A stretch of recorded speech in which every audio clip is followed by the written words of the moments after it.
Toda a Escritura Sagrada é inspirada por Deus e é útil para ensinar a verdade, condenar o erro, corrigir as faltas e ensinar a maneira certa de viver.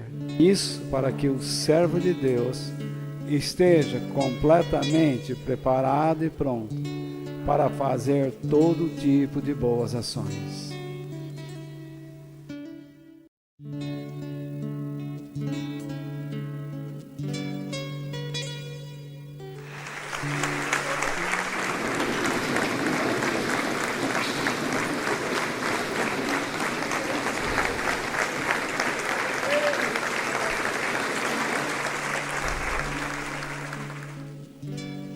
Esta é a 38ª semana em que eu estou compartilhando com vocês sobre a fé.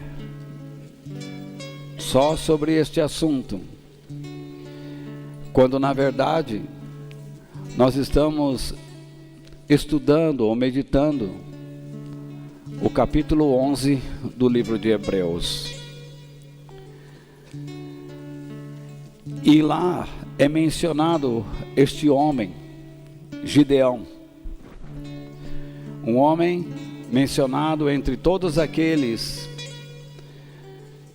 que o Espírito de Deus resolveu mencionar,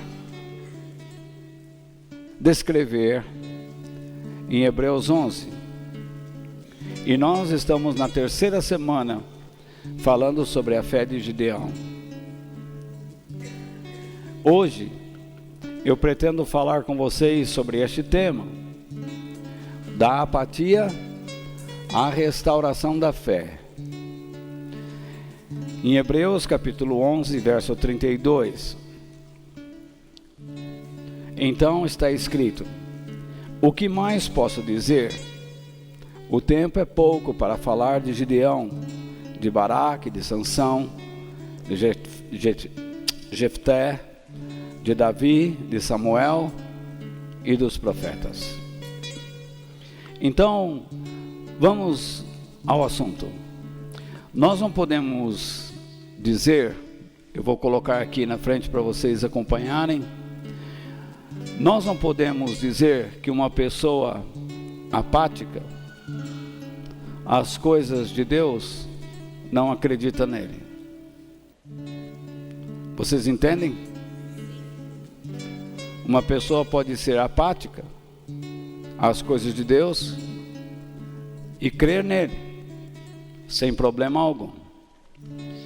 Agora, essa pessoa apática, apesar de acreditar em Deus, não tem fé para andar em harmonia com Ele, mas acredita que Deus existe.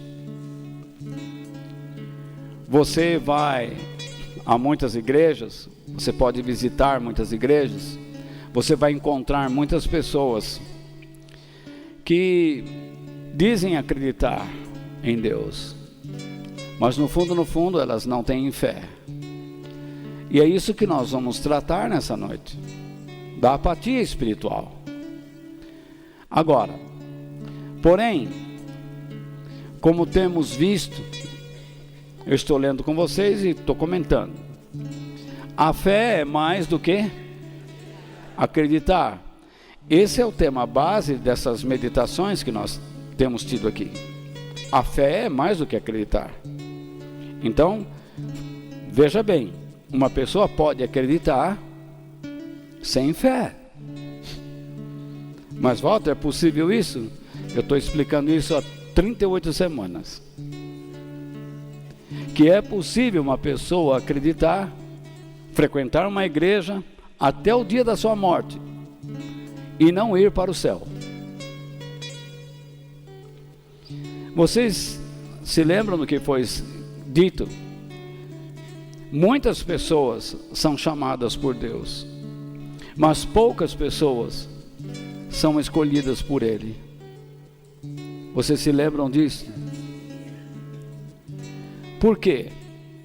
Porque muitas pessoas acreditam, mas são poucas que realmente têm fé, que se comprometem, que são verdadeiras, que não tratam a igreja somente como um encontro social, ou tem a igreja como um encontro onde se satisfaz um ritual religioso.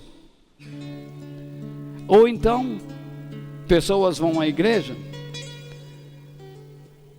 porque têm medo, adquiriram dentro de si um pavor, que se deixarem de ir, tudo vai acontecer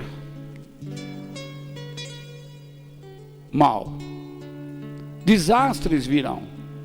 A vida vai dar uma guinada ao caos. Mas isso não está escrito em lugar algum. A Bíblia até diz que pessoas que não creem em Deus são muito prósperas. Há muitas pessoas que não acreditam em Deus e que são muito prósperas, financeiramente falando, economicamente falando. São muito influentes, socialmente falando. A Bíblia até diz que aqueles que pertencem a Ele, a Deus no caso, geralmente não têm muitos acessos, são perseguidos, passam por muitas lutas, por causa do seu posicionamento, por causa da sua maneira de pensar. São chamados às vezes de fanáticos, retrógrados, preconceituosos. Eu não vi nenhum processo por parte da igreja a um cantor, diz que é cantor, quando ele pegou o microfone e começou a gritar que Jesus de fato é gay. Ele usou outros termos, não sei se alguém já viu isso. Jesus é gay. Eu não poderia também replicar isso e dizer, escuta aqui, ó, fulano, não é? Você é preconceituoso. Quer dizer, como nós vivemos um período de nós e eles e nós aqui no Brasil, porque nós ficamos todos unidos, então eu vou usar o mesmo princípio para dizer, eles são verdadeiros e nós somos falsos. Não é isso? Nós somos preconceituosos, não é? Eles podem debochar, eles podem falar o que querem. Viu aí o Rogério Águas, que teve aí no campo do Palmeiras aí? Vou falar em Rogério Águas em português, porque Roger Waters, né? Que fala. Então, o Rogério Águas esteve aqui, certo? E foi se meter em assunto político, tomou uma vaia, que depois, no outro dia, foi pedir desculpas. É melhor ele ir embora, porque esses caras vêm aqui enganar trouxa, vêm pegar dinheiro de trouxa, depois vai embora, porque está no fim de carreira. Então, vem se meter a besta, né? Devia voltar a nado para o país dele. Então, veja bem, o Rogério Águas, não esqueça disso. Então, veja lá. A fé deve nos levar a uma atitude do quê? De temor, adoração, confiança, rendição e compromisso aos planos de Deus. Isso é fé. Frequentar uma igreja não é questão de fé. Ter uma Bíblia também não é questão de fé. Vou dizer a você que ler a Bíblia também não é questão de fé. Porque muitos leem a Bíblia também por questões místicas. Diz, se eu não ler hoje, alguma coisa vai dar mal. Nós sempre estamos vivendo assim. Nós somos um povo muito místico, muito medroso, inseguro. Porque não temos conhecimento, de fato, do caráter e dos propósitos de Deus. Nós não sabemos de fato o que Ele pretende fazer e temos medo de nos entregar a Ele. Nas meditações passadas, principalmente da semana passada, nós vimos que Deus vê aquilo que nós não conseguimos ver. Não é isso? Você pode ver um Deus grande, historicamente falando. Você lê na Bíblia o quanto Ele já fez, milagres. Mas você não consegue enxergar, me permita usar o termo, a podridão que está lá dentro. Nós já lemos o Novo Testamento e nós encontramos uma expressão, sepulcros caiados. Vá dizer aquela raposa, no caso de Herodes, mas Herodes não se via como uma raposa, mas Deus o via como uma raposa. Jesus, falando com os líderes religiosos da sua época, chamou-os de geração incrédula. Porém, eles se viam como defensores da Torá. Torá é a escritura judaica, que é o Velho Testamento. Eles diziam-se mestres e professores da religião, mas Jesus os chamava de geração incrédula.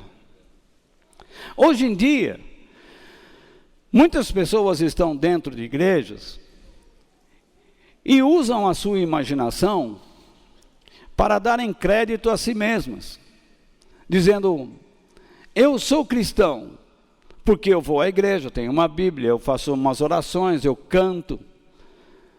Mas a pessoa não é cristã, porque ela não está agindo pela fé. Mas espera aí, Walter, como não? Mostra-me os seus frutos.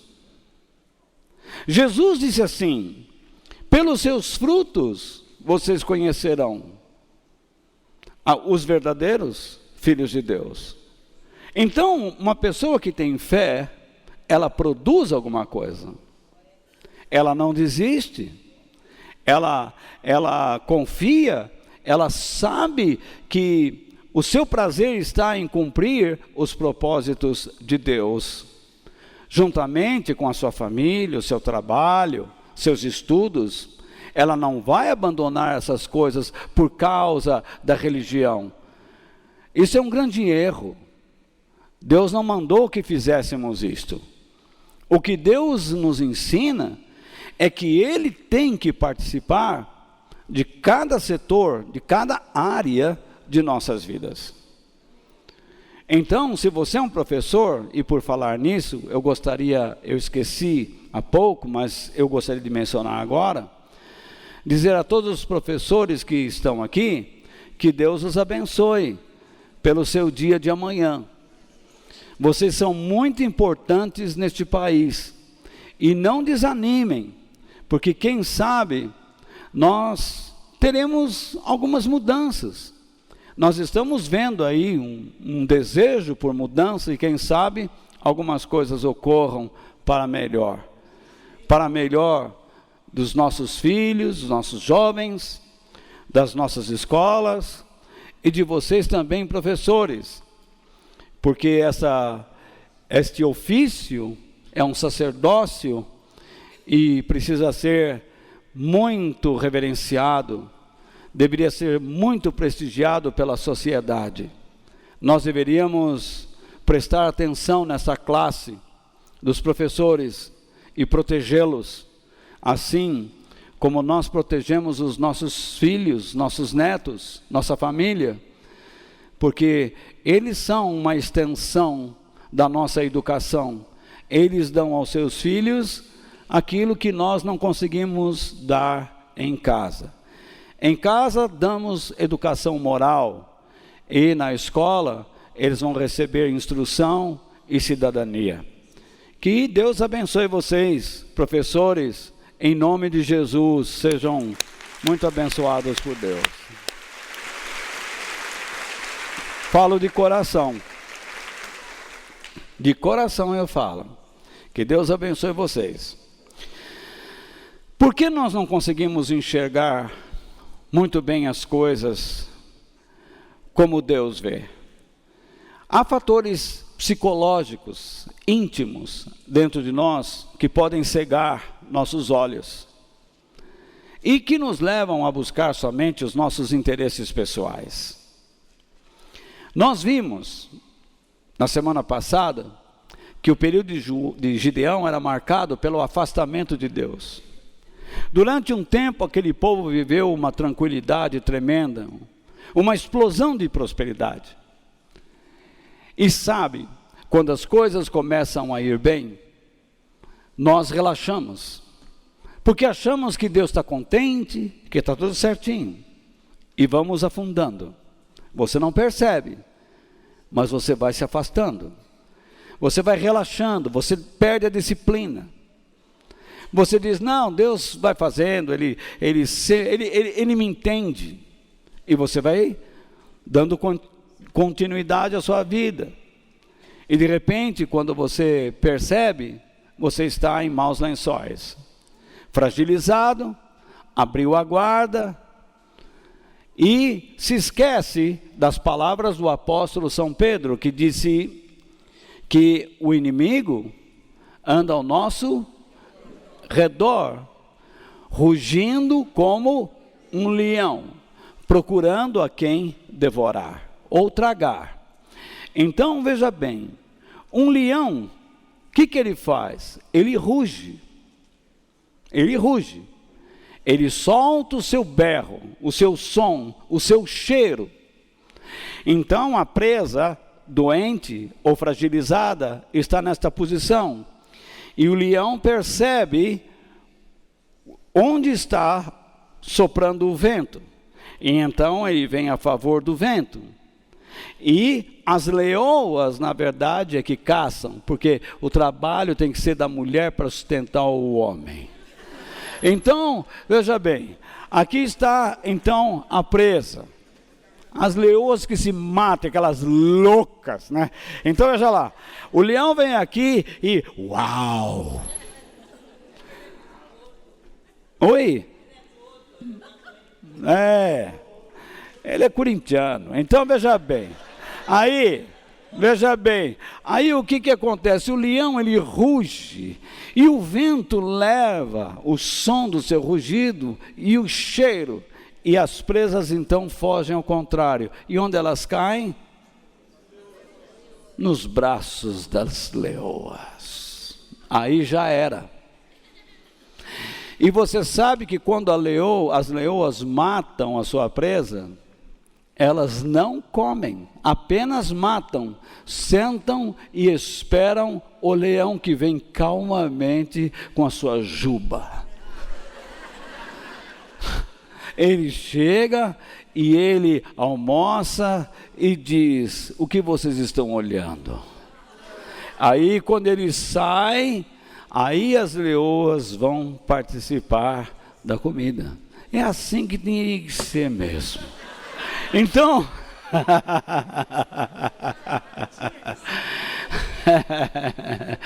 mas na vida real não é bem assim não. Então vamos lá. O que está acontecendo?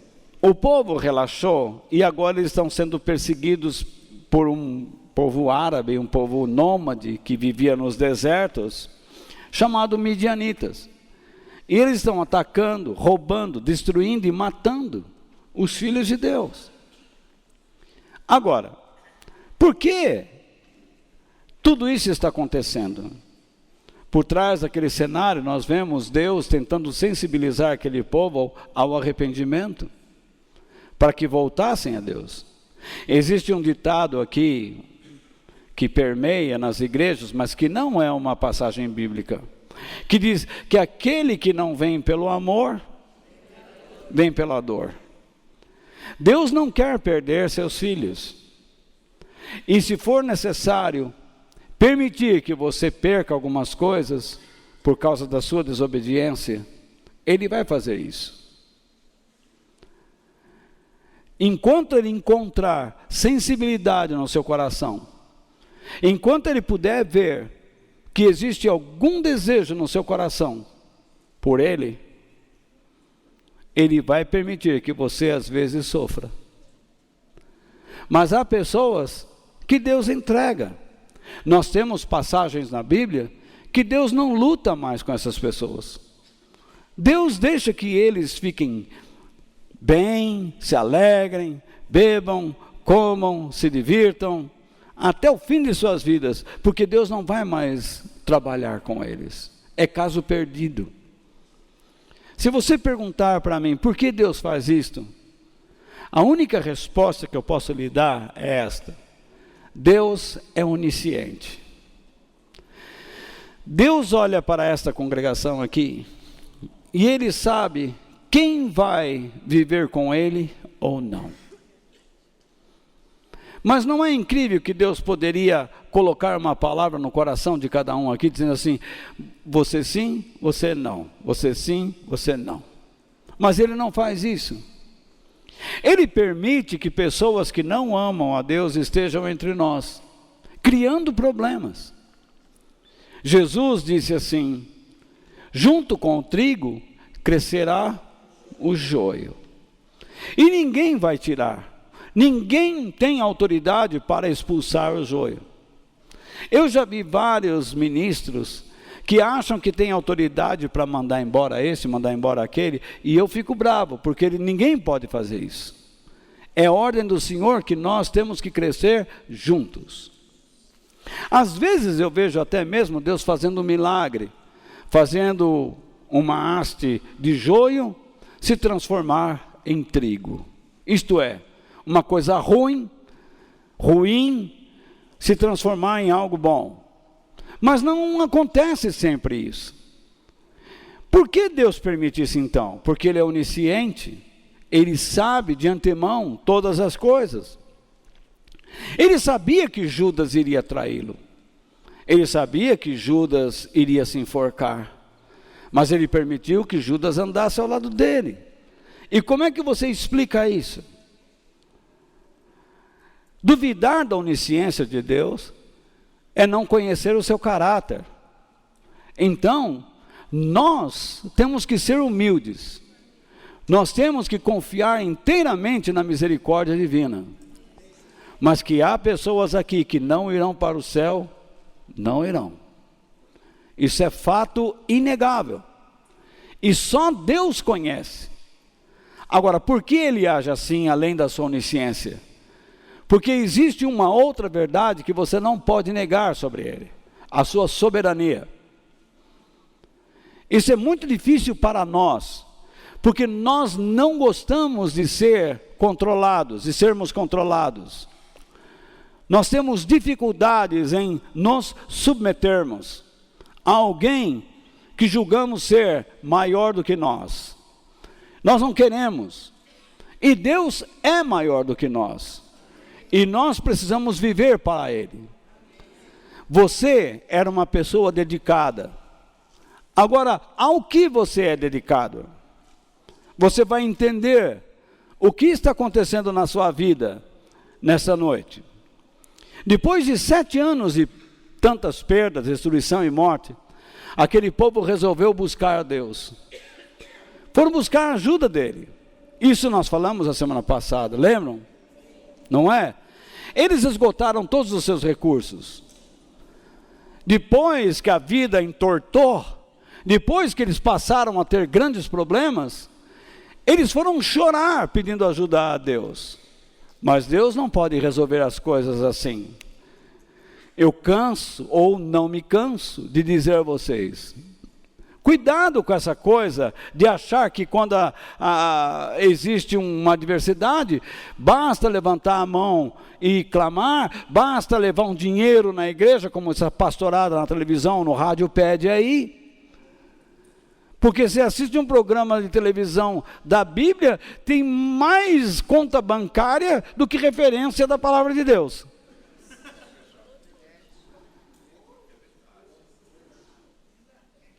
Eu já vi gente pedindo se você der 5 mil. Uma vez uma senhora chegou para mim com um envelope de uma das maiores igrejas aí do centro de São Paulo. Ela disse: pastor, será que a igreja não pode me ajudar com dinheiro? Eu disse: o que está acontecendo? Não, eu preciso pagar uma dívida. Não, a senhora tem que me explicar direitinho, cadê o documento?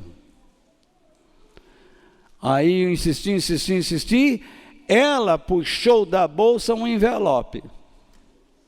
No envelope existiam quadradinhos, 10 quadradinhos atrás. E lá estava a quantia que ela havia se comprometido a dar mensalmente, ou semanalmente, para conseguir o que ela queria. Aí, ela disse: eu consegui dar na semana passada, mas essa semana não tenho. Eu disse: minha querida, qual é o problema? É que o pastor lá falou que se eu não der, 7 demônios vão entrar na minha vida.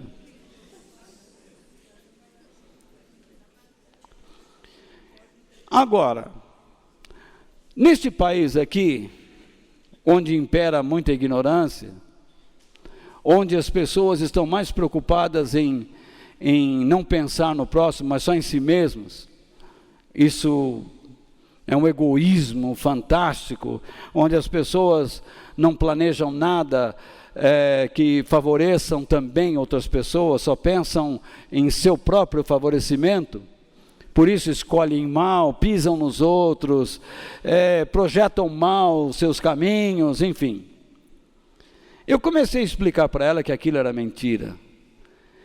Essa mulher começou a me xingar, me chamar de incrédulo, que nunca mais pisaria naquela igreja.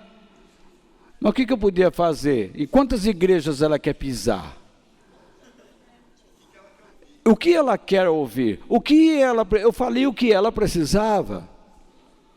Mas você não consegue demover da cabeça de uma pessoa quando ela não quer andar na luz, ela não quer ser esclarecida.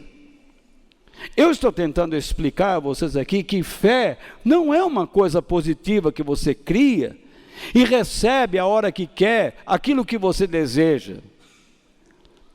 A fé não é para você buscar a Deus para receber o que você quer. Você vai receber o que quer quando Deus diz assim: haja com fé. Ele te dá uma autorização. Não é que você chega atropelando Deus e assim: eu quero um carro, eu quero uma casa, eu quero um sítio, eu quero um avião, eu quero uma chácara, eu quero o Oceano Atlântico.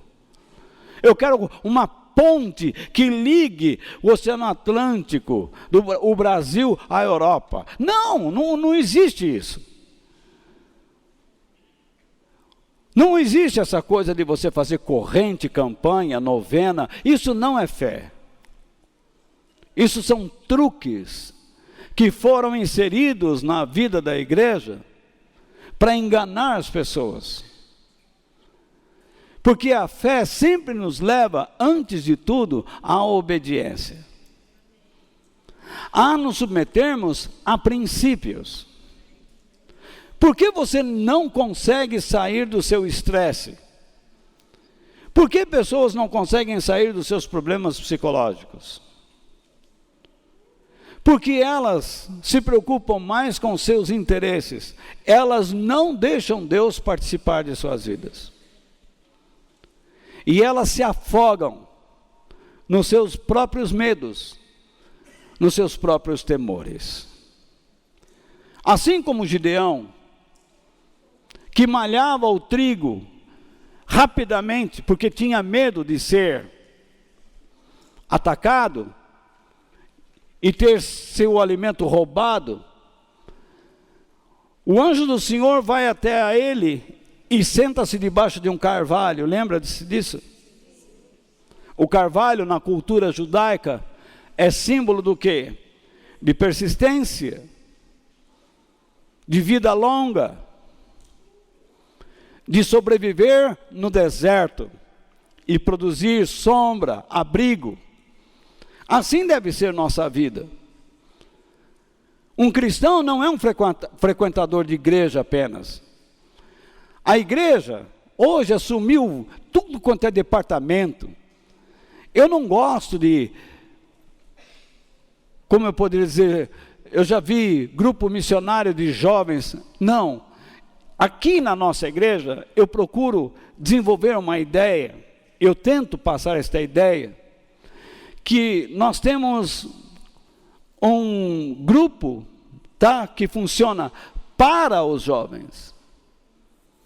Não é para trazer e fazer outra reunião para ficar cantando e dançando que nem bobo. Nós já temos as nossas reuniões. E ficar fazendo outra diretoria, outro grupo para ficar com disputas políticas. Isso é uma grande estupidez. Me perdoem, mas eu tenho a mania de falar com o coração. E às vezes as pessoas me chamam de arrogantes. Mas o que eu quero são pessoas que queiram servir aos jovens, como o Caio, o Afonso, a Carol, o Rick e outras pessoas que estão ali, a Monique, a Maiara. Me desculpe, eu não quero cometer injustiça, porque eu não vou conseguir citar todos os nomes. Nós queremos um ministério que ajude as mulheres, ajude os casais, ajude aos solteiros, aqueles que se divorciaram, que se desquitaram, que estão separados, as viúvas. Nós vamos criar um ministério que ajude também, um ministério que leve a força de Deus aos homens. Mas não é uma reunião para cantar semanalmente, não. Tem que existir um objetivo de crescimento, de fortalecimento, de dedicação, de serviço, de cuidado. Não é simplesmente reunir. Aqui na nossa igreja, eu quero que as pessoas aprendam quem somos. Por isso nós convidamos as pessoas que querem ser membros aqui a fazerem as classes que são orientadas pelo Fausto. Nós ensinamos as pessoas o que é ser membro de uma igreja, como ela deve praticar seus hábitos espirituais. Porque não basta simplesmente, eu vou me batizar, sou membro da igreja. Não, membro da igreja é aquele que produz, não é o que foi batizado. Porque tem muita gente que foi batizada e não é membro de igreja coisíssima nenhuma. Simplesmente está sentado numa cadeira. Porque este povo honra-me com os seus lábios, mas o seu coração está longe de mim. Deus tem um povo que anda atrás dele, mas cujo coração está longe de Deus.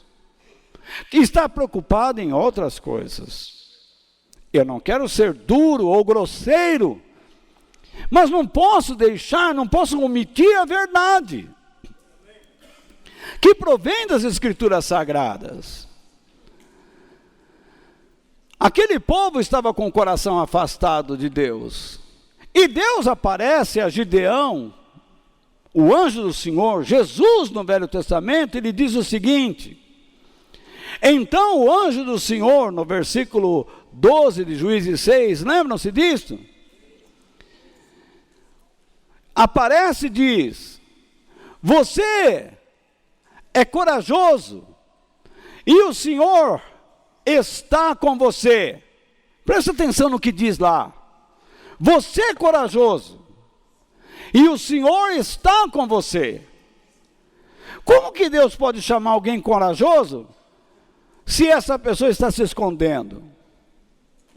Como que Deus pode dizer, eu estou com você, se essa pessoa está perdendo tudo?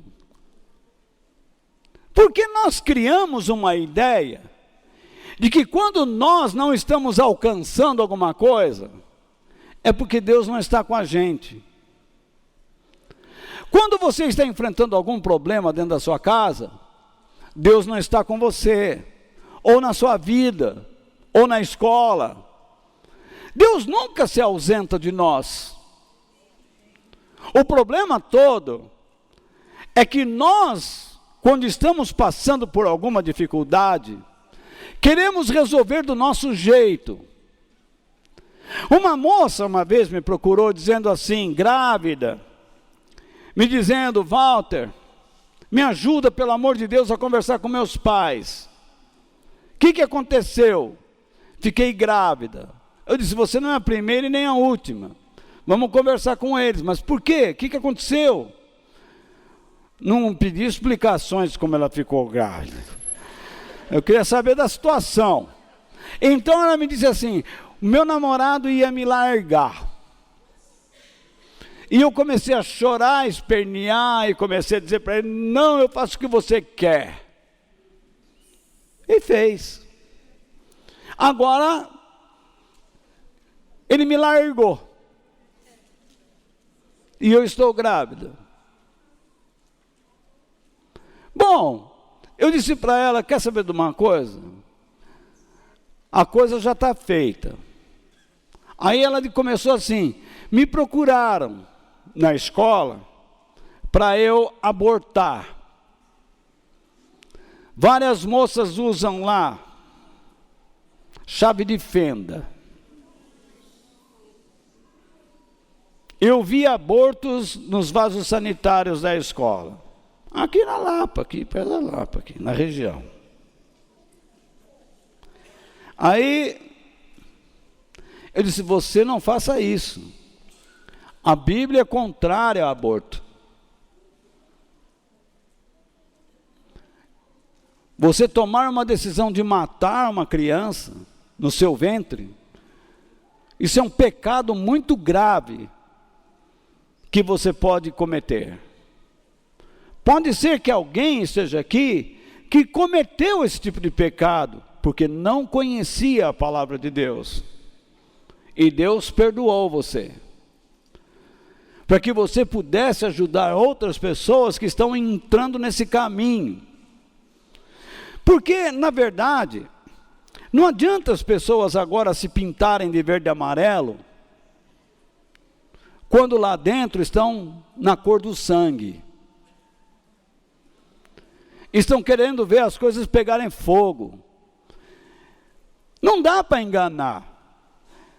Muita gente pensa que a gente é idiota, que o povo de Deus é idiota. Mas nós não vamos cair numa armadilha dessa. Quem sempre foi de uma cor, vai continuar daquela cor. Você vê a nossa campanha política, os candidatos entregaram ao poder superior eleitoral sua tese de campanha. É aquilo que reza, é aquilo que é importante. Não é a cor que eles estão usando agora. Então nós não podemos, de forma alguma, aceitar qualquer tipo de tese que favoreça aborto, porque Deus condena. E se você está nesta igreja aqui, dizendo aí, batendo no queixo, como eu já ouvi, não posso mandar você sair, porque Deus me proíbe disto, mas peço por gentileza, que cale a boca, tenha educação, coisa que você não tem, porque você não vale nada. Você não presta, é um grande sem vergonha, mau caráter, assassino. É isso que você é. Igual essa gente aí. Os demais, a quem a carapuça não veste, perdoe-me pela minha franqueza, mas eu não posso deixar de falar isso, porque eu amo a Deus e amo a Bíblia Sagrada, coisa que você não ama.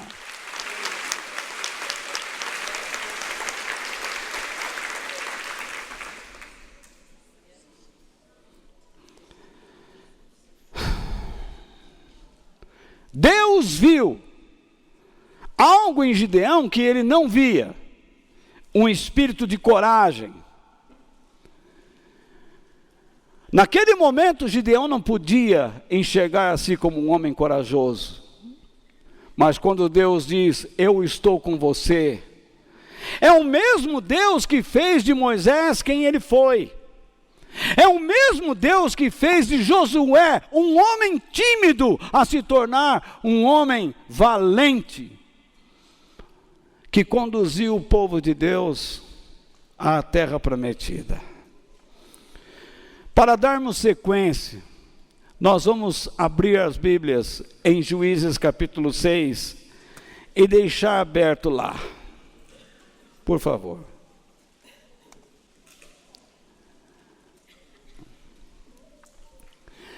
E nós vamos meditando, não vou ler tudo agora, nós vamos ler à medida que formos falando. A primeira coisa, já que nós estamos falando da apatia para a restauração da fé, e já vimos que uma pessoa apática,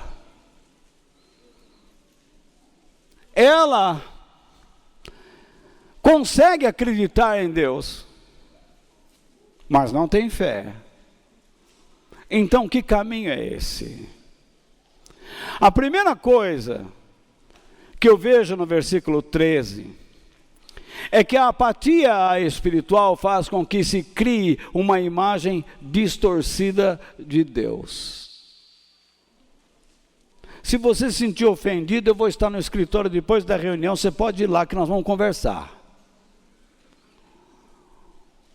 Minha zanga não acabou ainda não. Então vamos lá. Se você tiver coragem, se você tiver vergonha na sua cara, então vamos lá. Gideão respondeu: se o Senhor Deus está com o nosso povo, por que está acontecendo tudo isso com a gente? Vocês estão lendo aí na Bíblia? Onde estão aquelas coisas maravilhosas que os nossos antepassados nos contaram que o Senhor costumava fazer quando nos trouxe do Egito? Ele nos abandonou e nos entregou aos medianitas. Veja bem, nós, pelo que já lemos, sabemos que Deus realmente permitiu que o seu povo fosse atacado. Mas de forma alguma Deus abandonou. Compreende ou não? Sim ou não? Agora, veja a imagem que Gideão tinha de Deus. Ele conhecia a história,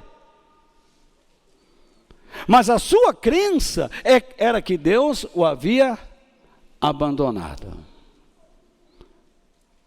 Eu não sei o que você está passando, mas muitas vezes você se pegará falando assim: fala tanto de milagre, fala tanto de milagre, e comigo não acontece nada. Ou você nunca falou desse jeito. Talvez não tenha falado, mas possivelmente tenha ouvido alguém falado. Você fala tanto do Deus, a gente vai na igreja e não sei o quê, e não acontece na minha vida. Olha meu marido, a tranqueira que é, essa cegonha paralítica. Então, você imaginou uma cegonha paralítica na hora de pousar numa chaminé? É um desastre. Então, veja só. Você olha para a situação e historicamente você crê que Deus é poderoso. Mas a imagem que você tem de Deus é que Ele não faz nada na sua vida. Mas se você tivesse uma visão mais acurada, você perceberia que muitas coisas foram realizadas na sua vida para você ser quem você é hoje. Você está desfrutando de certas coisas que, se Deus não lhe desse graça, você não desfrutaria.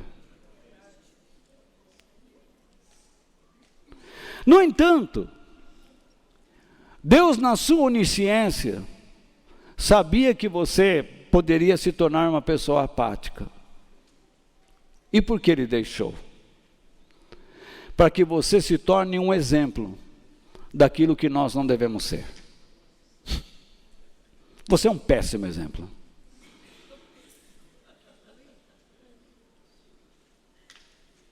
Deus permite bons exemplos e péssimos exemplos em nosso meio. Bons maridos, maus maridos, boas mulheres, más mulheres, bons e maus filhos, bons e maus estudantes, bons e maus cristãos. Ele junta tudo isso na bacia das almas e diz aí: convivam e aprendam. Ele faz isso.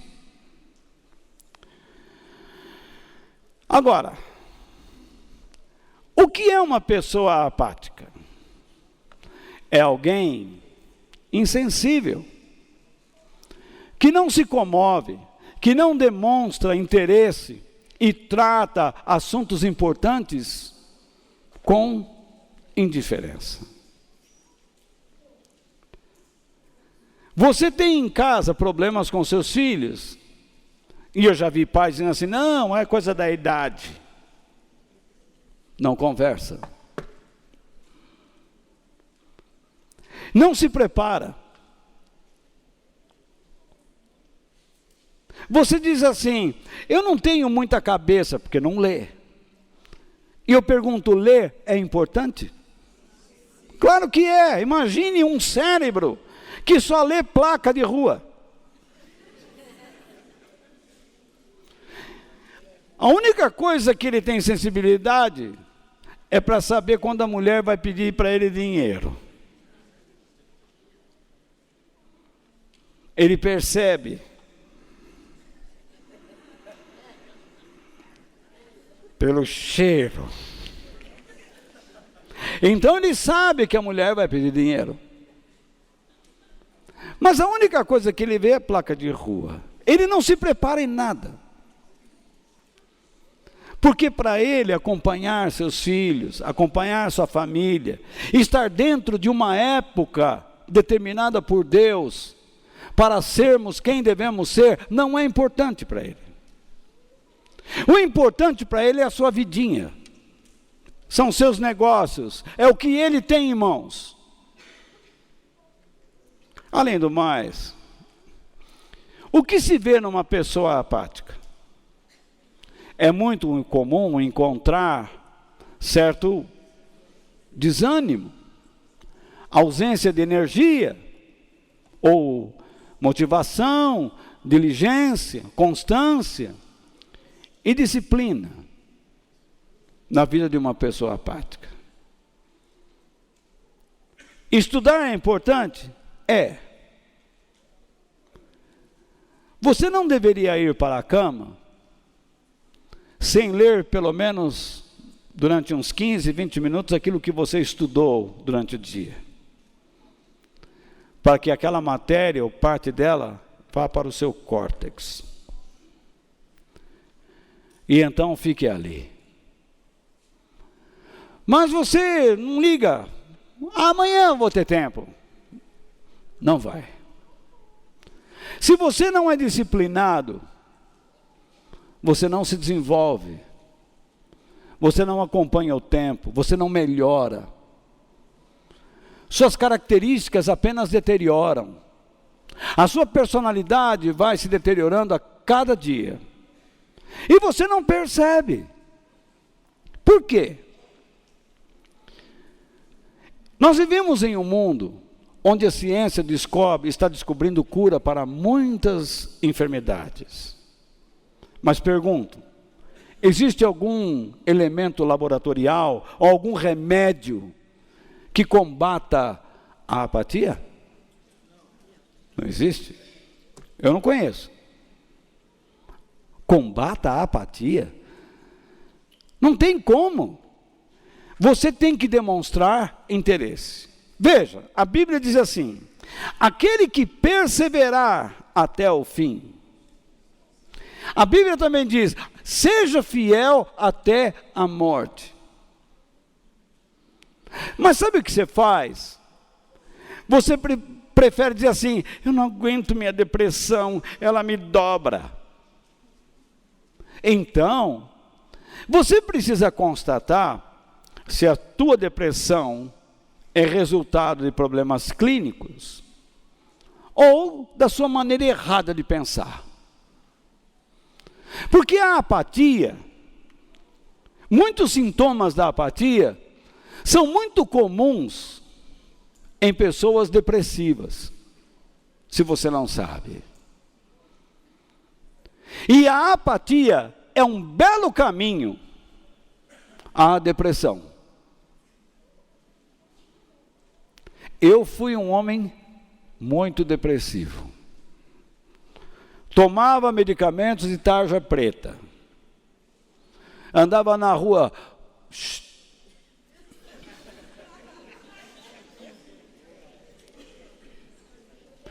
Eu mandava o ônibus ficar quieto. Veja que coisa. Eu era capaz de dormir de dia e à noite ficar acordado. Eu não sabia se eu era gente ou curiango, uma coruja, sei lá.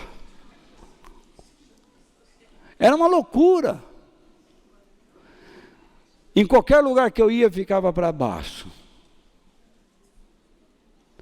Se eu tinha que conversar com pessoas, minha cabeça não funcionava.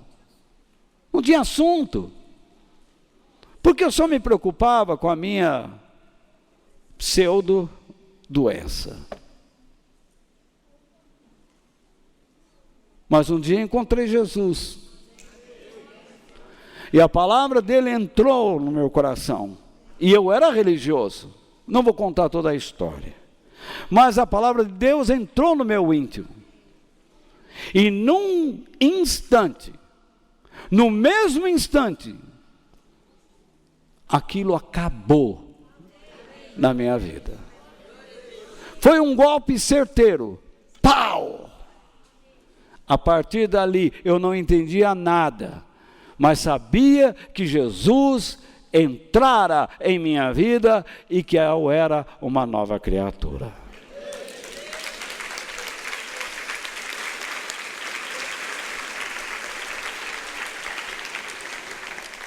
A apatia na vida comum é isso aí que você viu.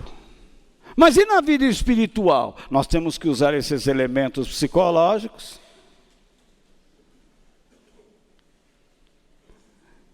No campo espiritual. Então, a apatia espiritual pode ser vista quando... Agora o bicho vai pegar. Ninguém mandou vir aqui. Então vamos lá. O nosso único foco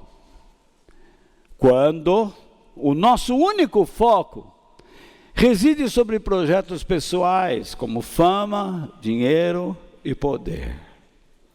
Você diz assim: eu não vou ser político, eu não vou ser presidente de nada, não vou ser de empresa, né? Não vou ser executivo. Desde quando, para ter fama, dinheiro e poder, é necessário ter esse tipo de função? Um filho procura a fama em casa, jogando os pais uns contra o outro. Ele faz uma manobra para ganhar da mãe alguma coisa, jogando-a contra o pai. E depois ele faz a mesma coisa com o pai, para ganhar alguma coisa, jogando contra a mãe. A mãe, para ganhar do filho alguma coisa, o joga contra o pai. Imagine como os demônios se divertem numa casa assim.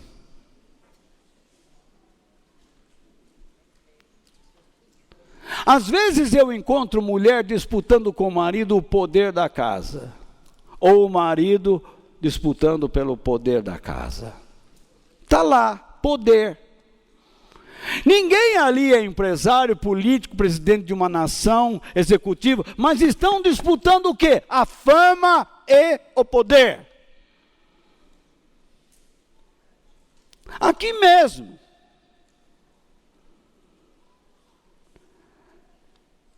Eu quero fazer alguma coisa, mas o Walter não me chama.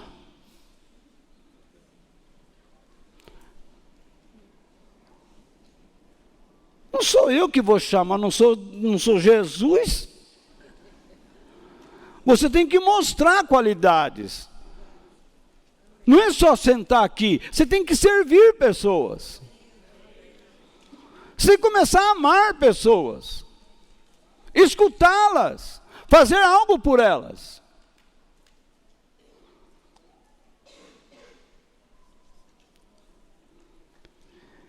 E depois outra, servir pessoas não é um cargo remunerado, mas satisfaz a pessoa por quê? Por causa da fama e do poder. Tem pessoas dentro de uma igreja que dão mais valor ao cargo do que a sua vida espiritual, porque são apáticos a Deus. Não porque agora eu faço parte do grupo, do ministério, e não sei o que, eu sou presidente do grupo. Bela porcaria! Você tem um cargo, mas lá você dentro é um sepulcro caiado.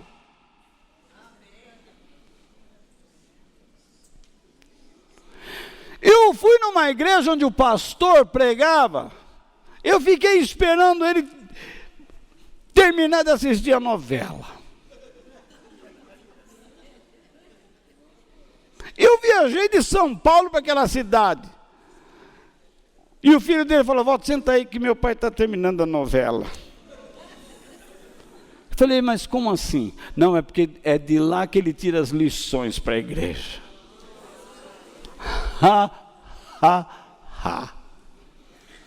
Viram a minha risada de desprezo? Não é possível uma coisa dessa. É Deus que tem que falar comigo. Eu tenho que gastar tempo em cima da palavra de Deus. Você aceita uma obra ou uma função numa igreja e você acha que pode fazer todas as coisas no joelho?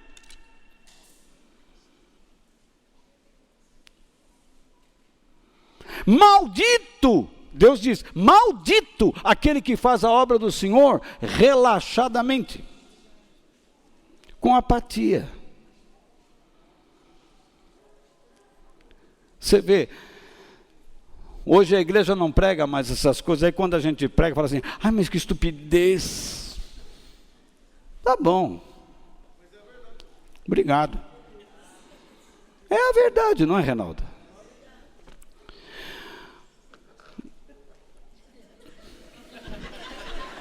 Então, tem pastores buscando isso, fama, dinheiro, poder.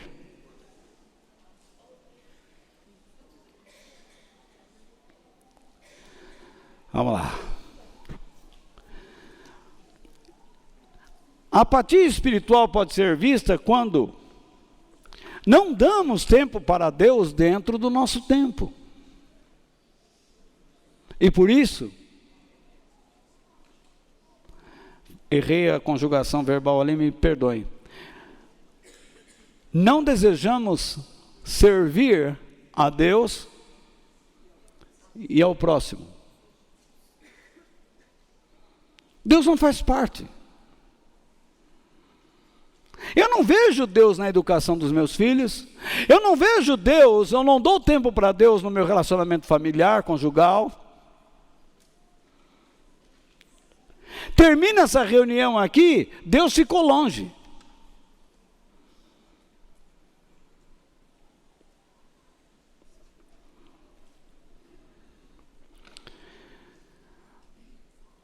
A apatia espiritual pode ser vista quando a vida com Deus se resume a compromissos e ritos religiosos, a fim de manter o quê? A aparência, não tem esse sua. A aparência religiosa. É que eu vou mudando, e aí eu acabo deixando de ver. Depois a Luciana corrige essas coisas aí. Porque ela não é apática como eu. Então veja só. Mas é uma verdade. Uma pessoa assim é apática. A vida com Deus se resume a apenas compromissos e ritos religiosos de fim de semana. Está todo mundo aqui. Mas cadê você durante a semana?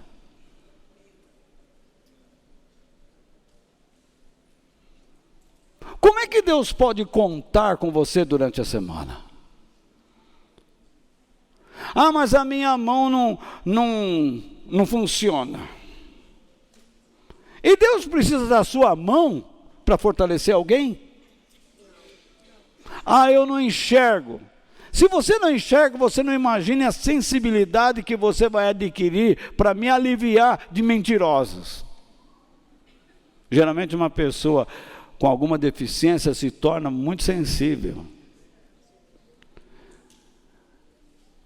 Você pode não acreditar, mas depois da minha enfermidade, eu me tornei muito mais sensível a Deus do que antes. O meu coração, a minha experiência com Deus é mais profunda hoje do que antigamente. Quando fui famoso. Hoje muita gente me convida para vem aqui, não vou. Porque não me interessa mais. Porque não adianta nada eu viajar para cima e para baixo como eu fazia antigamente, não saía de avião, de aeroporto. E não era só aqui não, no mundo inteiro. Só não fui para a Ásia.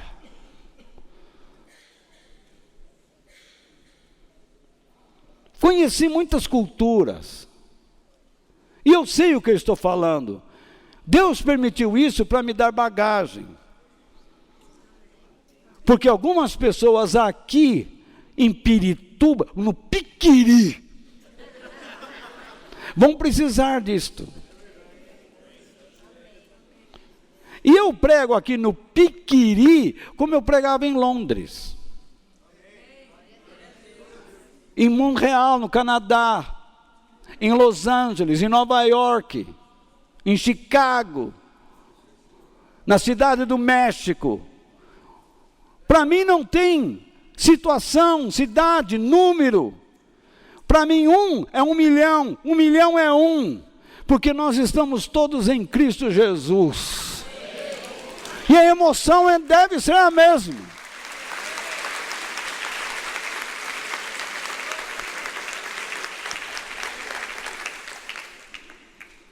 Você, professor, é assim.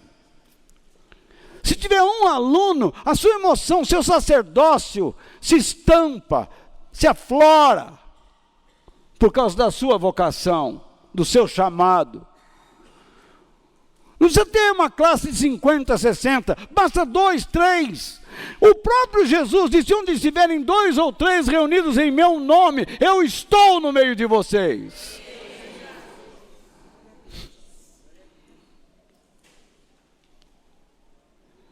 Se a sua vida cristã se resume apenas a uma reuniãozinha de domingo, considere. A apatia espiritual pode ser vista quando as práticas devocionais são remotas, pois elas são consideradas como coisas menos importantes. Há muitas pessoas hoje em dia falam de malhar. Já que nós estamos falando de Gideão, malhar o trigo, não.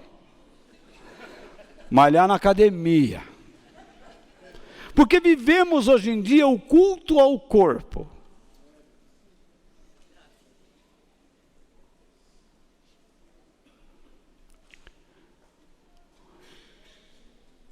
Nada contra. Você tem que cuidar mesmo da sua saúde. Eu fui atleta. Eu malhava das 8h30 até as 5 da tarde. Quando falam para mim de malhar, eu desisto.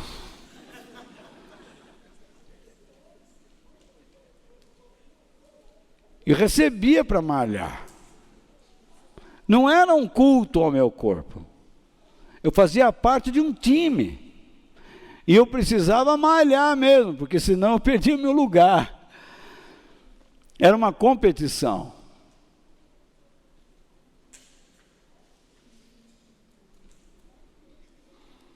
Você se empolga onde vai morar. Vou mudar, vou comprar um carro. Mas não se empolga com as coisas de Deus. Você vai atrás de tudo o que é importante para você, mas você não considera as coisas de Deus importantes. Você deixou de acreditar há muito tempo que Deus é o causador de você estar onde está. Você esqueceu.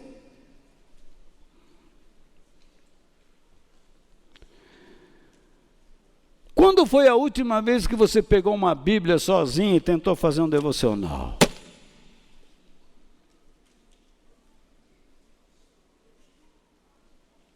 Quando é que você baixou do nosso site da internet alguma folha ou algum áudio e você resolveu ouvir? Você está acompanhando todas as notícias, mas você não escuta os berros da sua alma, os gritos da sua inconsequência, os gemidos da sua fragilidade.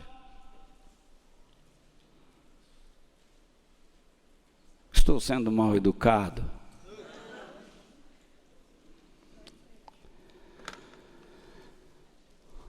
Quando a apatia espiritual pode ser vista? Quando as ações reprovadas por Deus se tornam comuns no dia a dia. Você já não se incomoda mais em falar palavrão, em se meter em coisas imundas. Tem alguns irmãos que dizem, oh, mas é corrupto, é safado, é sem vergonha, só vive atrás do que não presta. E aí chega aqui no domingo, oh Jesus!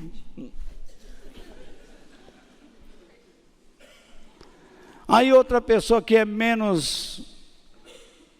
nova, diz assim, mas como é que pode? A igreja, é porque ela não tem noção, ela diz, a igreja é aquele safado. Faz com que outros dizem, a igreja, como é que pode a igreja ser assim? Não, não é a igreja, é aquele safado.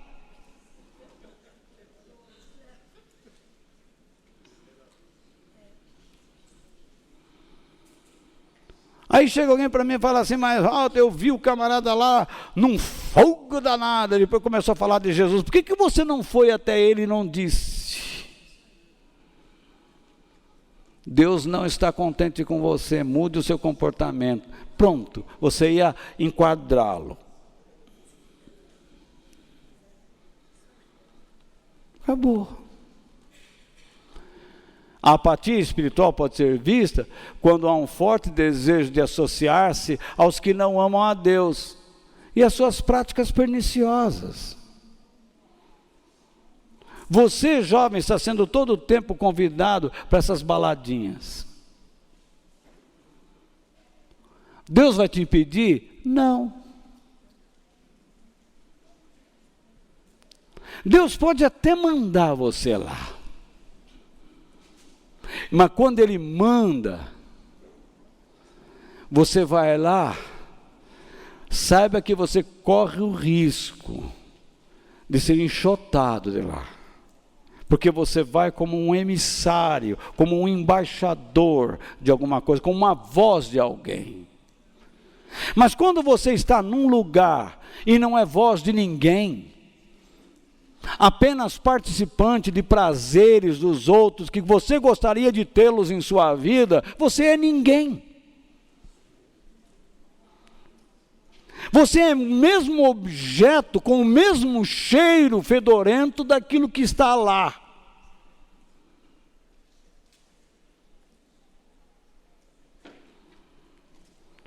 Aí ele diz assim, não, mas eu vou lá, mas eu já falei para meu pai e minha mãe, eu não vou fazer nada que eles fazem. Mentira! Você vai uma vez, não faz, na segunda vez você já faz um pouco, na terceira vez escambou.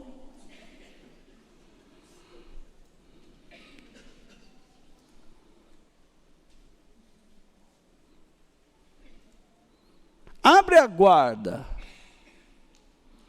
E você destrói a sua família.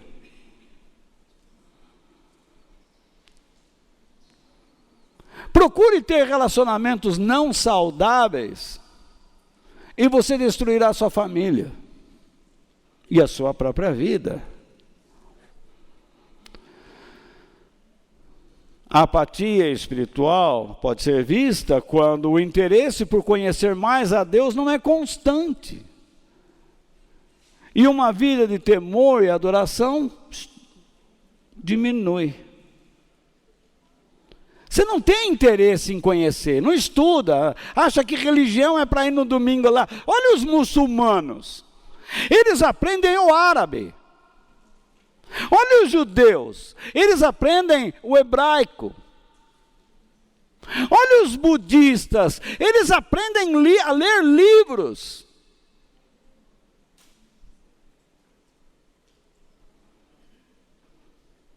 Olha os mormons. Com todos os seus erros, eles entram naquele livro de Mormons, a pérola de grande valor, e fica lendo. Olha os testemunhos de Jeová com seus erros, estudam. Olha os evangélicos. Eu vou pelo poder.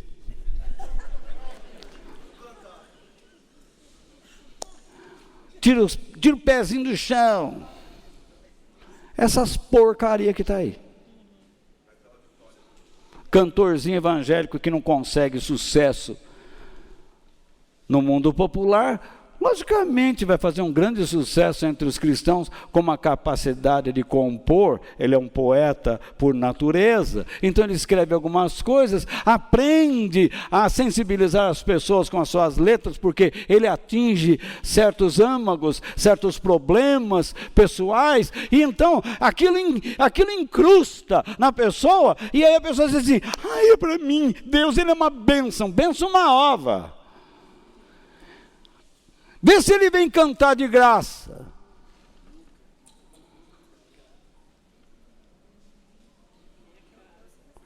Ô irmão, não podemos pagar o seu conjunto, seu show custa 200 mil, mas você não podia vir cantar? Só você? A gente põe um playback. A gente faz até uma vaquinha, quem sabe sobra aí uns 5 conto por irmão. 5 pila aí. Não vai dar, irmão, não vai dar. Claro que não, porque não é nada. Isso é um nojo.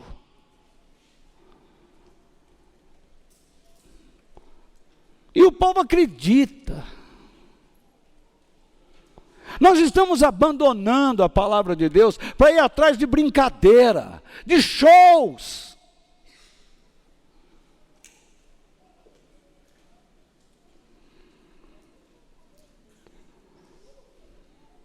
Já eu estou falando bastante já.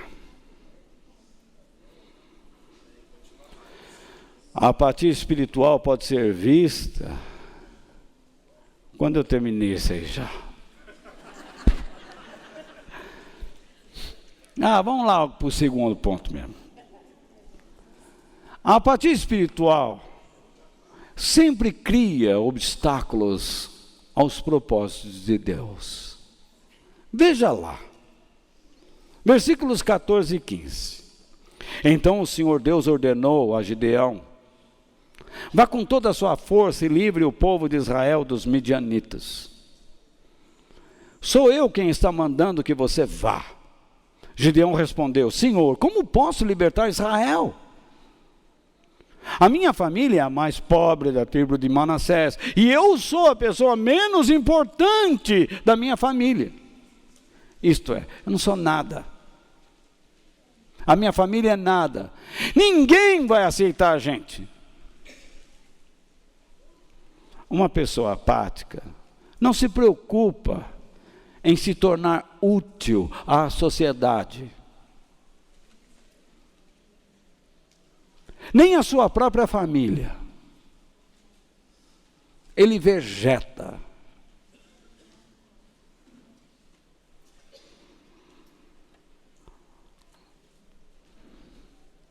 Eu quero ser, depois da minha morte, ser reconhecido como alguém que ensinou a verdade. E que foi útil na vida de algumas pessoas para abrir seus olhos. A fim de que você possa encontrar um caminho para ser melhor esposo, uma melhor esposa, um bom filho, um bom pai, uma boa mãe, um bom estudante. Eu valorizo muito a pessoa que lê, que estuda. Eu sei que não é só estudando que você se torna uma pessoa capaz. Não, você tem que adquirir outras qualidades também. Mas sem estudo, sem bagagem, você é devorado no mundo atual.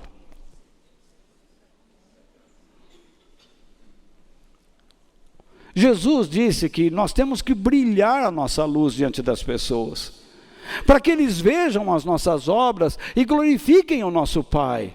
O que eu estou fazendo? O que é que você está buscando? Neste instante você nem atenção está dando ao que eu estou lhe dizendo, porque você está tentando fugir das minhas palavras, minhas não, de Deus.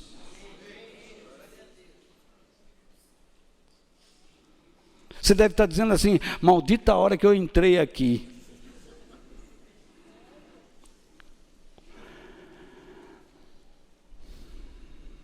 Bom, terceiro.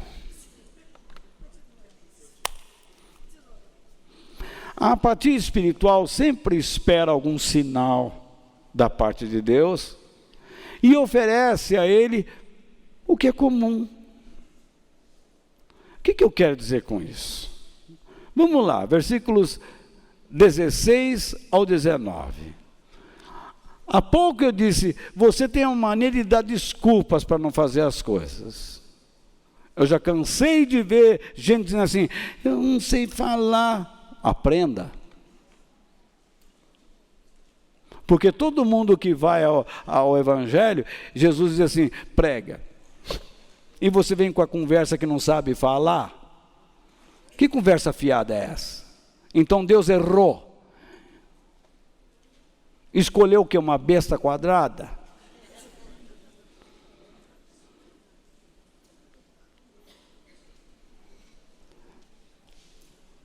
Ah, não sei, eu não consigo. Como não consegue? Se Deus manda você a uma tarefa, Ele diz, eu estou com você. Então Deus errou? Escolheu o que é uma topeira? A pessoa que é conhecedora e não sabe o que é. Então quer dizer, você é chamado por Deus para ser uma pessoa e você diz, não consigo ser. Você não consegue porque não quer. Agora nós chegamos a outra parte. Se Deus me quer, Ele que me manda um sinal. Essa história de Gideão tem influenciado, motivado tantas pessoas a viverem atrás de sinais. Como eles não andam com Deus, quando surge uma situação, eles ficam apavorados, porque não sabem como andar. Aí o jovem está assim, vendo uma moça assim bacana, e ela olhando para ele, olhando para ela, dois olharzinhos assim, olhando, que nem lambari olha assim, rapidinho. Lambari no rio é assim, rapidinho. Se bobear, você perde ele. Aí então, aí chega para mim assim, gostando daquela moça lá, mas eu acho que ela também, porque nós estamos, sabe, batendo um flash. Aí, né? Então, será que é de Deus? E eu lá vou saber, ué? Aí ele pega e fala assim, eu vou pedir a Deus um sinal. Ih, rapaz. Isso é um problema, hein? Nós cristãos não somos incentivados a pedirmos sinais. Nós somos motivados por Deus a praticarmos o Evangelho. Se você está namorando uma pessoa, o melhor sinal que você pode ter desse seu relacionamento é que você respeita a pessoa e ela te respeita em princípios morais.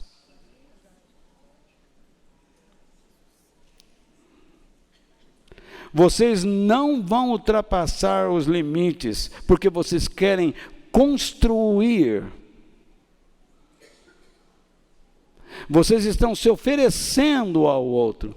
Não pense não, você ficar aí oferecendo o seu corpo a uma pessoa e ela a você, você pensa, ela me ama, eu amo, porque nós nos oferecemos. Vocês não estão se oferecendo nada, vocês estão se destruindo. Oferecer é você oferecer dignidade, elevação, a verdade de quem você é.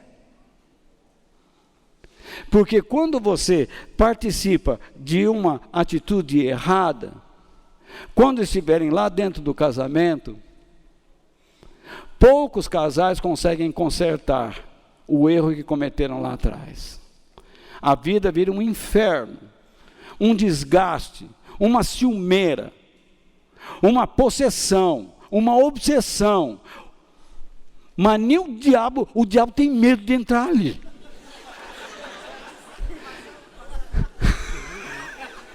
Quando ele vem na porta, vai, sai de dentro, Satanás!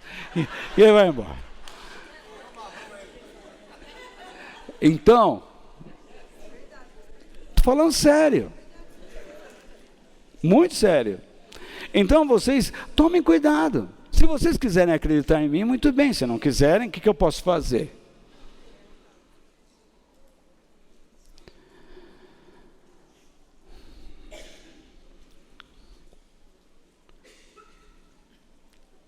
No entanto, Deus é muito paciente. E às vezes Deus dá sinais, dizendo assim, isso é uma porcaria, para com isso, tá? E mostra, sei lá. Você fica cego de um olho. Não, essa brincadeira tem hora. Acontece alguma coisa que te avisa, que te mostra, sei lá. Noutras oportunidades, Deus não te dá sinal nenhum.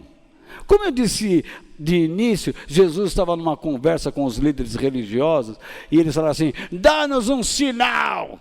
E Jesus disse, nenhum sinal será dado a vocês, a não ser o sinal de Jonas. O sinal de Jonas qual é? Uma vida desobediente, que é lançada para dentro do fundo do mar, que criou problema para os outros. Tá?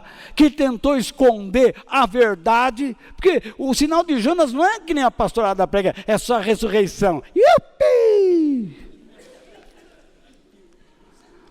Jesus ressuscitou no terceiro dia. Não é só isso não, o sinal de Jonas é muito mais, é a vida dele e o que aconteceu.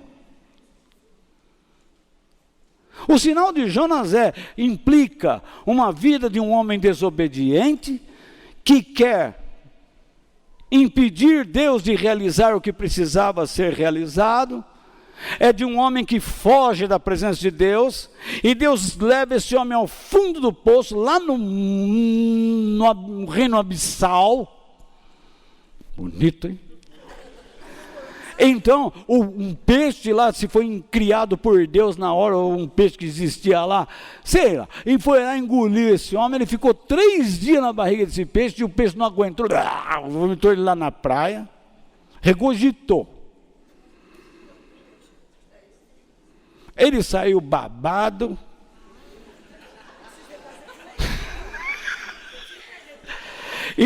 Vamos deixar os detalhes desse quiabo. Então, veja só, ele fica lá na praia e aí ele resolve ir. Ele vai lá e prega de mau gosto. É tudo que aqueles religiosos estão fazendo. Esse é o sinal de Jonas. Vocês são igual a Jonas. Vocês não querem que a obra de Deus aconteça, mas apesar de vocês estar fazendo em tudo isso, ela vai acontecer.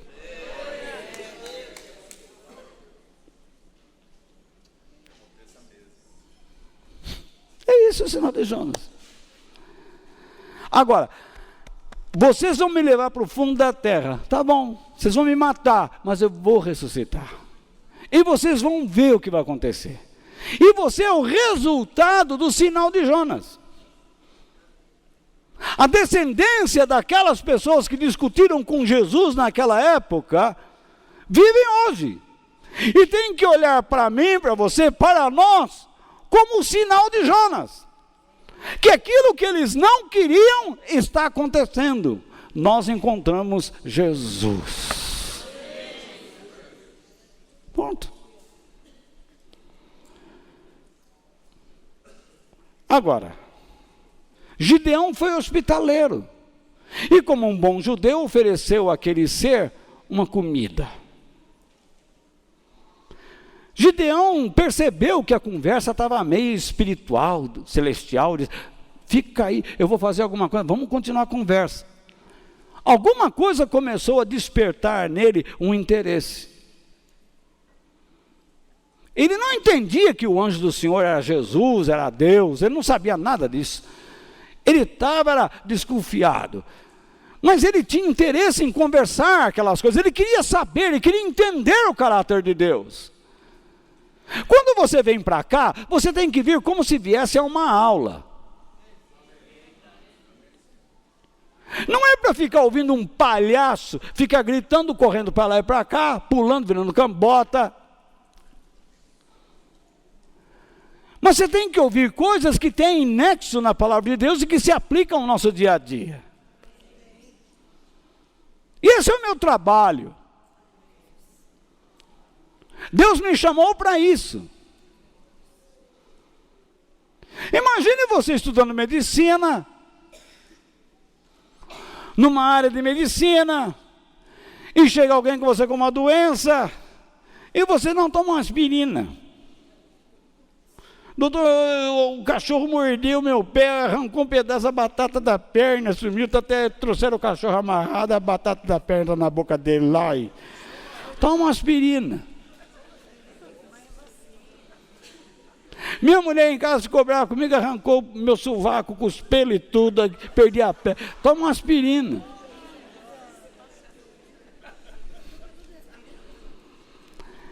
Espera aí. Que maluquice é essa? A mulher, eu estava em casa, que isso, meu bem, não fiz nada. Ela arrancou o sovaco inteirinho, saiu o braço assim fora, os pelos, a pele. Estou em carne viva, tem que andar assim, ó, doutor. Toma uma aspirina. Mulher brava.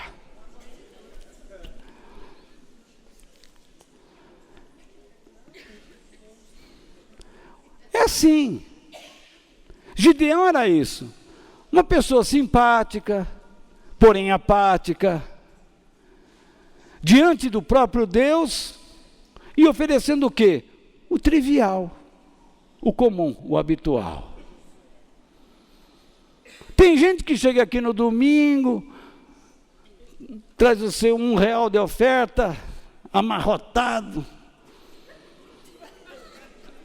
aquele dinheirinho judiado, foi separado ali num momento de miséria.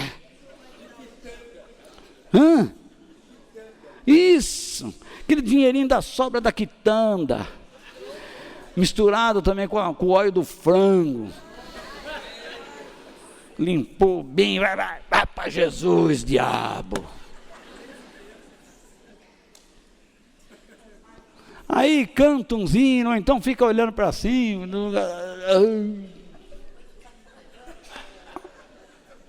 Dorme.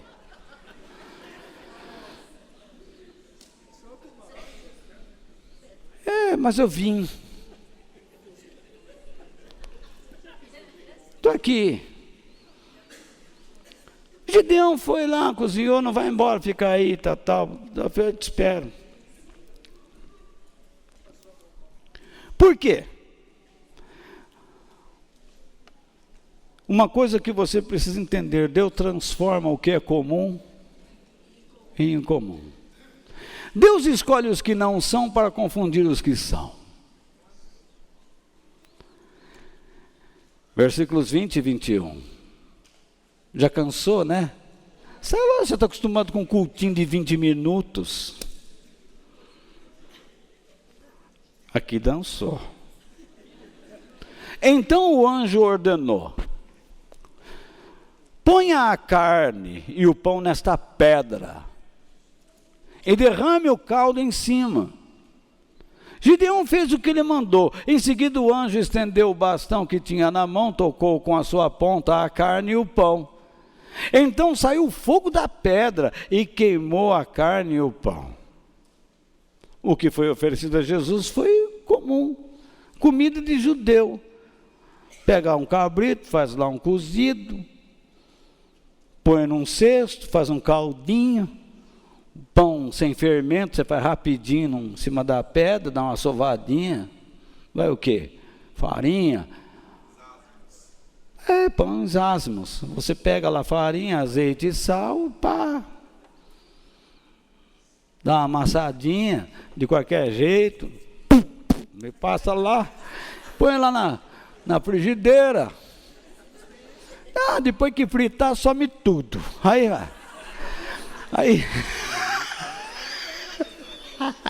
Aí é igual um amigo meu, que lá perto do Mackenzie, ele ia lá todo dia, mandaram a cozinheira embora,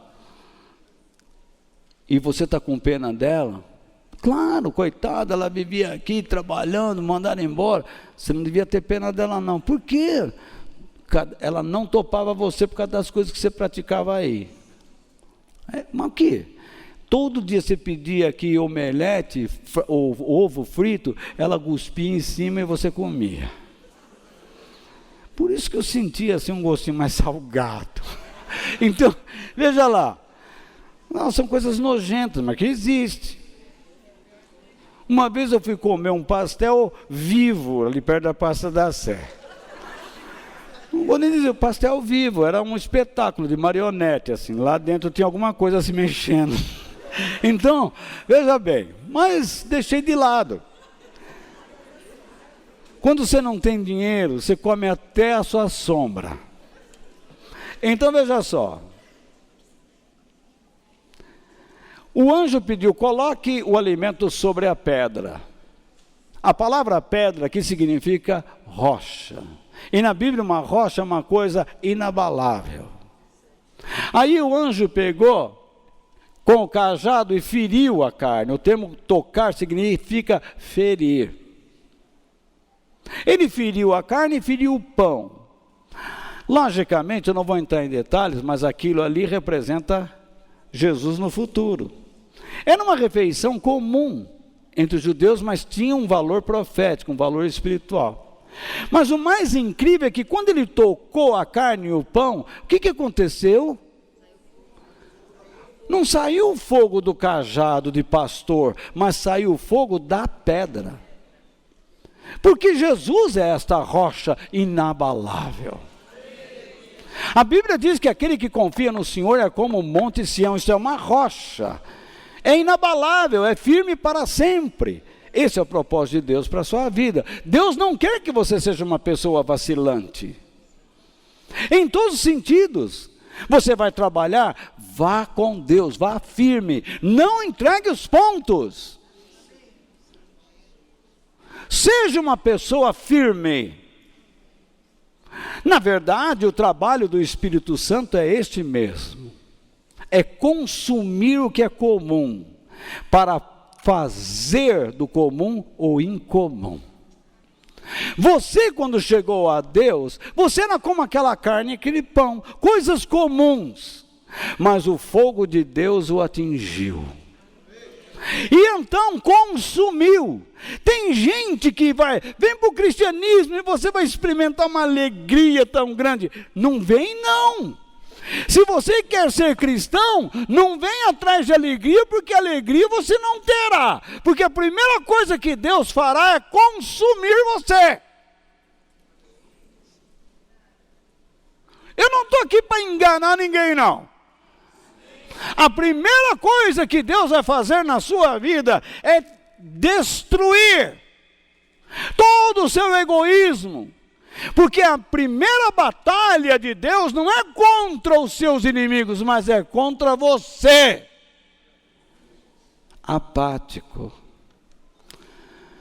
Por fim, digam graças a Deus. Obrigado. A fé bíblica,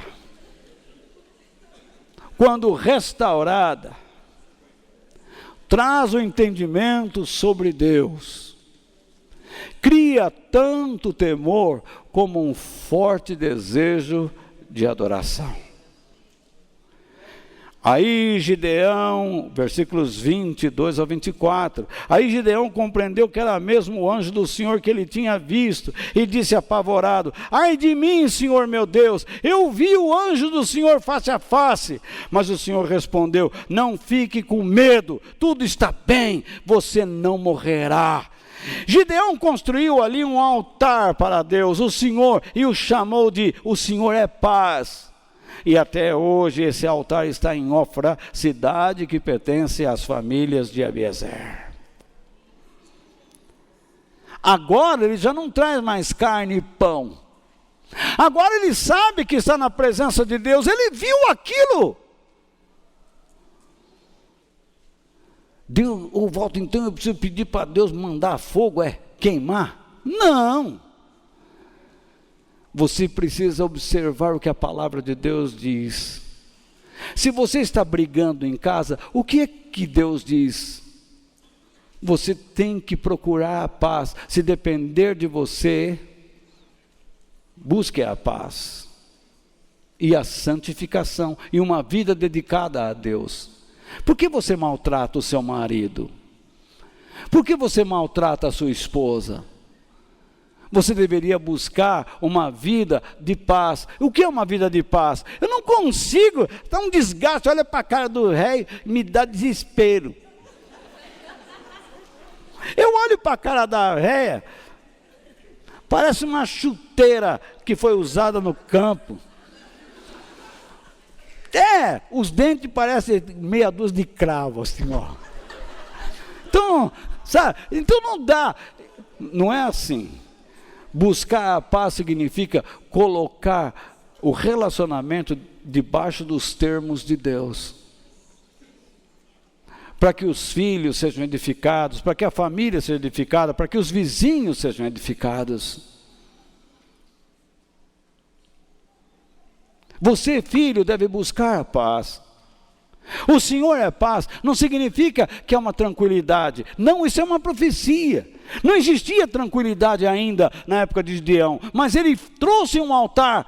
E esse altar significava o quê? O lugar que ele mesmo iria depositar sua própria vida. É para isso que serve o altar. Eu não estou dizendo que você deve sair por aí pulando e construindo altar de pedra em todo lugar. Mas você deve construir altares no seu coração e dizer: Deus, eu ofereço a minha vida a Ti. Você tem que oferecer sua vida. Você pode estar muito chateado com aquilo que está passando.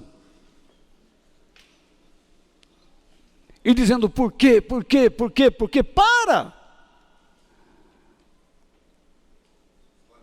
Vá fazer o trabalho de Deus. Tenha uma vida dedicada a Deus.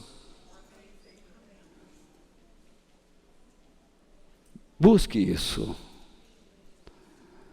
A minha esperança é que compreendamos que antes de Deus agir a nosso favor, ele precisa nos vencer. Está cheio de gente que, em vez de se entregar a Deus, vai fazer campanha, vai fazer novena, vai fazer corrente. É mais fácil você gastar R$500 comprando um tijolinho de plástico, do que ouvir Deus dizendo assim: não concordo com você.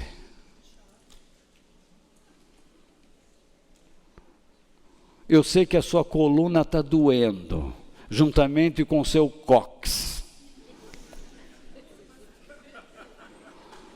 Mas hoje à noite você vai chegar em casa, comer aquele macarrão miserável do almoço, ou aquela lasanha, com aquele presunto que já está gelado, já deve estar ficando roxo. Os soldados de Napoleão diziam assim: quando Napoleão aperta nossas mãos, nós nos sentimos como ele, conquistadores. Quando a palavra de Deus entra dentro de mim, Deus tem um ensejo, nos tornar parecidos com Jesus. O mesmo sentimento que havia em Jesus, naquele instante, entra dentro de mim. As coisas de Deus tomam prioridade. Isso não quer dizer que você vai deixar de ser advogado, professor, mas significa que você vai ser a pessoa que Deus é dentro da sua atividade profissional e social. Chega de se esconder, chega de viver apertado com o tempo, achando que tudo vai lhe ser tirado. A Bíblia usa um princípio que eu vou retirar do seu contexto, mas é verdade. Se Deus é por nós, quem será contra nós? Quando você aprende a viver contente com Deus, o Senhor se torna sua força, e você pode todas as coisas naquele que te fortalece, na abundância ou na escassez. Seja um homem e uma mulher de Deus. Saia desse lugar hoje, dizendo: não quero mais ser apático. Como que eu posso dedicar minha vida a Deus? Por isso que nós temos grupos pequenos. E nós incentivamos as pessoas a participarem, para ajudar outras pessoas a conhecer o Senhor. Para com essa história de achar que você pode ser uma pessoa de Deus somente frequentando uma igreja, dizendo que a sua história é cristã. Você não é nada. Um cristão é aquele que produz. Você já leu a Bíblia hoje? Hoje não tenho, como é que eu vou ler? Não, desânimo, eu abro a Bíblia e começo a bocejar. Ou não é verdade? Vocês nunca ouviram pessoas assim? Abre a Bíblia e começa... que já vê, não vou entender. Você já diz logo, não vou entender. Então, comece a andar com quem entende. Compre um livro e peça orientação de um livro. Comece a ler. Comece a aprender um assunto que você precisa. Mas não, saia da apatia. Deixa de ser vagabundo.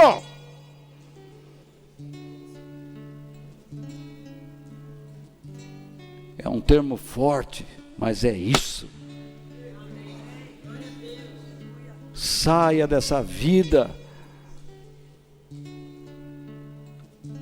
Saia dessa vida e se interesse. Vá aprender o que você precisa. Nós temos pessoas aqui nesta igreja dispostas a ensinar. Porque essa é a característica do meu ministério. Nós temos que lutar e zelar pela verdade. Em nome de Jesus. Que Deus nos abençoe.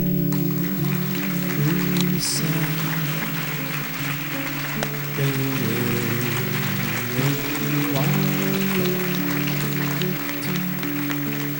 e na terra, em quem tenho mais prazer. Não há outro Deus semelhante a ti, Senhor. És a minha